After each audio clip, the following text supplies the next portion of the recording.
నమస్తే welcome to speed news. నిన్న హైదరాబాద్ లో భారీ వర్షం కురిసిన సంగతి తెలిసిందే. అయితే ఇవాళ కూడా నగరంలోని అనేక ప్రాంతాల్లో భారీ వర్షపాతం నమోదైంది. మధ్యాహ్నం పలు ప్రాంతాల్లో వర్షం కురియగా సాయంత్రం మరికొన్ని ప్రాంతాల్లో వర్షం కురిసింది. ఈ వర్షాలు ఉపరితల ఆవర్తన ప్రభావంతో కురుస్తున్నాయని హైదరాబాద్ వాతావరణ కేంద్రం వెల్లడించింది. తెలంగాణలో మరో 3 రోజుల పాటు భారీ వర్షాలు కురిసే అవకాశం ఉందని పేర్కొంది. ఏపీని సరైన ప్రాతిపదికన నిర్మాణం చేస్తే దేశంలో గొప్ప రాష్ట్రంగా తీర్చబడుతుందని ఏపీ బీజేపీ అధ్యక్షుడు సోము వీర్రాజు అన్నారు. తిరుమల శ్రీవారిని దర్శించుకున్న సోము వీర్రాజు మీడియాతో మాట్లాడారు. ఏపీ అభివృద్ధి చెందాలని శ్రీవారిని ప్రార్థించుకున్నట్లు తెలిపారు. రాష్ట్ర ప్రభుత్వం పంచాయతీరాజ్ వ్యవస్థను సర్వనాశనం చేసిందని ఎమ్మెల్సీ ఆంధ్రప్రదేశ్ పంచాయతీరాజ్ ఛాంబర్ అధ్యక్షుడు బీపీ రాజేంద్ర ప్రసాద్ విమర్శించారు. పంచాయతీలకు కేంద్ర ప్రభుత్వం మంజూరు చేసిన 8,600 కోట్ల నిధులను ప్రభుత్వం సొంత అవసరాల కోసం వాడుకుందని విమర్శించారు. మెదక్ జిల్లా కొల్చారం మండలంలో నర్సాపూర్ శాసనసభ్యులు మదన్ రెడ్డి మరియు మహిళా కమిషనర్ సునీత లక్ష్మారెడ్డి సుడిగాలి పర్యటన నిర్వహించారు. కొల్చారం మండలం బుధవారం పోతంశెట్టిపల్లి హనుమ గార్డెన్ లో ఆసరా పెన్షన్లు, షాదీ ముబారక్, కళ్యాణ లక్ష్మి చెక్కులను పంపిణీ చేశారు. కాకినాడ జిల్లా తునిలో ఎరుకల జీవన విధానంపై దాడి చేశారు మున్సిపల్ అధికారులు. పోలీసుల సమక్షంలో పందులను భారీగా తరలిస్తున్నారు. దీంతో ఎరుక కులస్తులు మున్సిపల్ సిబ్బందిని అడ్డుకున్నారు. నోటీసులు ఇవ్వకుండానే తరలించుకుపోతున్నారని పెంపకదారులు ఆవేదన వ్యక్తం చేశారు. హైదరాబాద్ అబిడ్స్ జీపీఓ చౌరస్తాలో కర్ణాటక రాష్ట్రానికి చెందిన ఆర్టీసీ బస్సు డివైడర్ ను ఢీకొట్టి ప్రమాదానికి గురైంది. సాయంత్రం నుండి ఎడతెరిపి లేకుండా కురుస్తున్న వర్షానికి బస్సు అద్దాలు తడిసి రోడ్డు కనిపించకపోవడంతో డివైడర్ ను బస్సు డ్రైవర్ ఢీకొట్టాడు. హైదరాబాద్ నుండి కర్ణాటక మీదుగా మహారాష్ట్రలోని నిలంగాకు వెళ్తుండగా ఈ ఘటన చోటు చేసుకుంది.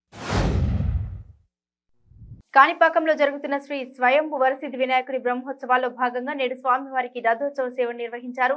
బ్రహ్మోత్సవాలు ప్రధానమైన సేవ రథోత్సవం. ఉభయదారులచే పూజలు నిర్వహించబడ్డ తర్వాత ఉదయం స్వామివారి ఉత్సవమూర్తిని రథంపైకి చేర్చారు.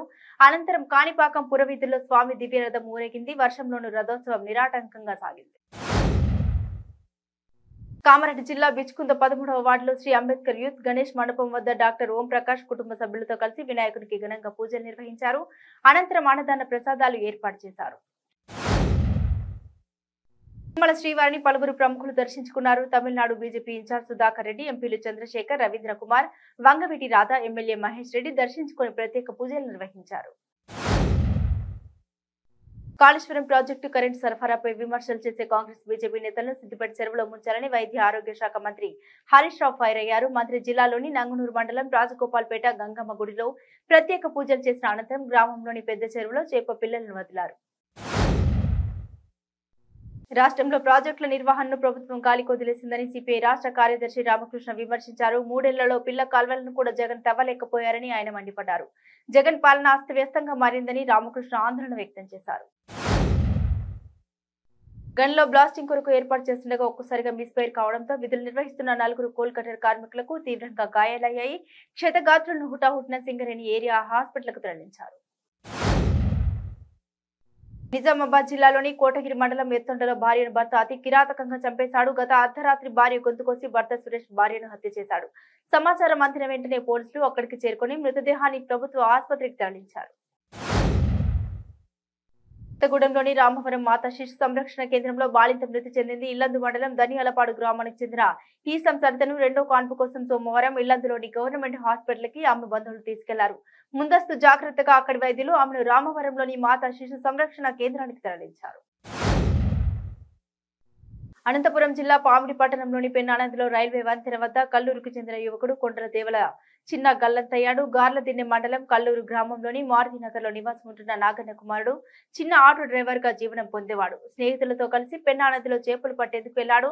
అలాగే స్నేహితులతో కలిసి ఈత కొట్టేందుకు నీటిలో దిగగా ప్రమాదవశాత్తు ప్రవహించే నీటిలో గల్లంతయ్యాడు.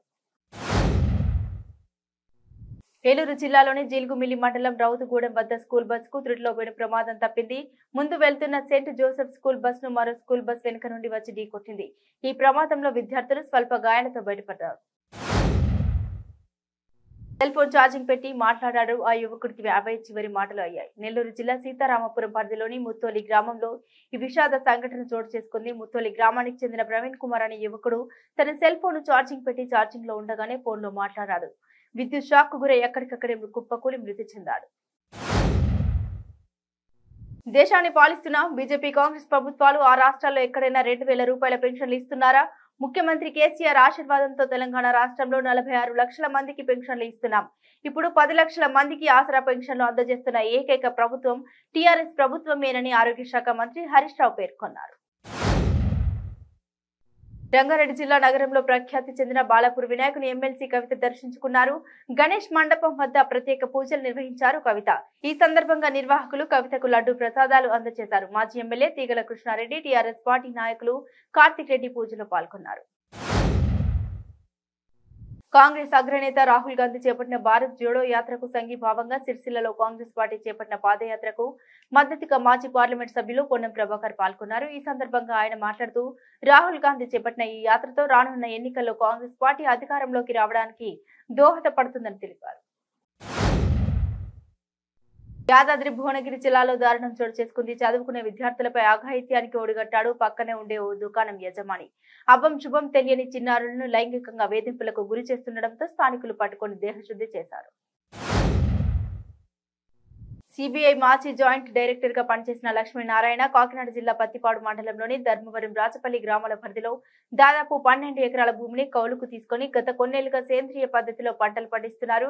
ఈ క్రమంలో తన పొలంలో సేంద్రియ వ్యవసాయం చేస్తున్నట్టుగా ఓ ఫ్లెక్సీని ఏర్పాటు చేశారు.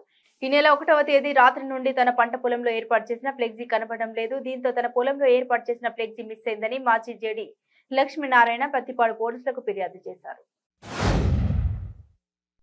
భూపాలపల్లి మండల కేంద్రంలో ఏసీబీ అధికారుల రాకతో భూపాలపల్లి పట్టణంలో కలకలం రేపింది.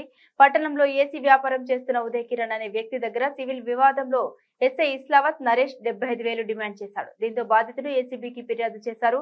వారి సూచన మేరకు 25,000 రూపాయలు తీసుకుని ఉదయ్ కిరణ్ సదరు ఎస్ఐ నివాసానికి వెళ్లాడు. అక్కడ లంచం ఇస్తున్నప్పుడు ఏసీబీ అధికారులు రెడీ హ్యాండెడ్ గా పట్టుకున్నారు. హైదరాబాద్ పాత బస్తీలో క్షుద్ర పూజల కలకలం రేపాయి. రెండో పెళ్లికి మొదటి భార్య అడ్డుగా ఉందని ఆమెపై క్షుద్ర పూజలు చేసేందుకు సిద్ధమయ్యాడు భర్త. ఏకంగా భార్యను చంపేందుకు చేతబడి ప్రయోగం చేశాడు. బాబా సహాయంతో భార్యపై చేతబడి పూజలు చేయించాడు. ఈ విషయం తెలుసుకున్న పోలీసులు నిందితుడిని ఇంటిపైకి దాడి చేశారు. ఏలూరు నగరంలోని కట్టా సుబ్బారావు వీధిలో నివాసం ఉండే పాండురంగ మొహర్ బాబా విజయలక్ష్మి దంపతులు తెల్లవారుజామున ఒకే తాడికి ఉరివేసుకుని ఆత్మహత్య చేసుకున్నట్టుగా కుటుంబ సభ్యులు గుర్తించారు. భార్య భర్తలు తలుపులకి తాడు కట్టి ఉరివేసుకున్నట్లుగా మృతదేహాలు పడి ఉన్నాయి. అనంతపురం జిల్లాలో భారీగా కురుస్తున్న వర్షాలతో ప్రాజెక్టులన్నీ నీటి కుండలా దర్శనమిస్తున్నాయి. ఎగువ ప్రాజెక్టుకు నీటి మట్టం పెరగడంతో దిగువ ప్రాజెక్టుకు నీటి ప్రవాహం పెరుగుతోంది. ఎన్నడూ లేని విధంగా రోజు రోజుకు అనంతపురం జిల్లా బైరవాణి తిప్ప ప్రాజెక్టుకు వరద పెరుగుతుంది. 2 రోజులుగా కురుస్తున్న వర్షాలకు ప్రాజెక్టు పైభాగాన ఉన్న వాణి విలాస్ సాగర్ జలాశయం నిండుకుంటలా ఉంది. వినాయకుడు ఉత్సవాలను దేశవ్యాప్తంగా ఘనంగా నిర్వహిస్తున్నారు. మన దేశంలోనే కాకుండా ప్రతి సంవత్సరం స్పెయిన్ లో కూడా వినాయకుడిని భక్తి శ్రద్ధలతో పూజించి నిమజ్జనోత్సవాలు ఘనంగా నిర్వహిస్తారు. స్పెయిన్ స్థిరపడిన ప్రవాస భారతీయులు అక్కడ గణేష్ ఉత్సవాలు నిర్వహించడం పలువురు సంతోషం వ్యక్తం చేశారు.